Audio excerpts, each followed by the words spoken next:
अस्सलामुअलैकुम दोस्तों, आज के हमारी ये वीडियो उन लोगों के लिए है जो अपने आप को जिस्मानी कमज़ोर समझते हैं।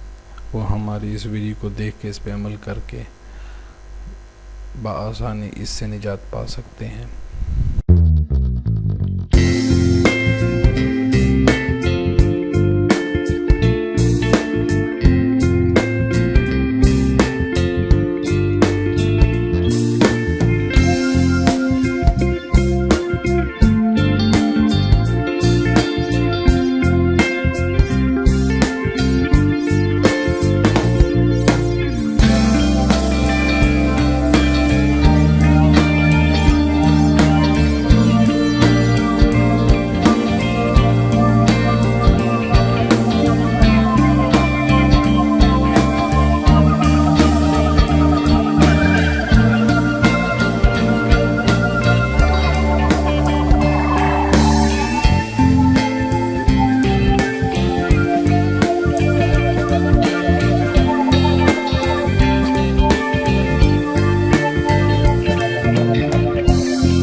दोस्तों, अगर आपको मेरी ये वीडियो पसंद आई हो तो हौसला अफजाई के लिए चैनल को सब्सक्राइब करें, लाइक और कमेंट्स दें।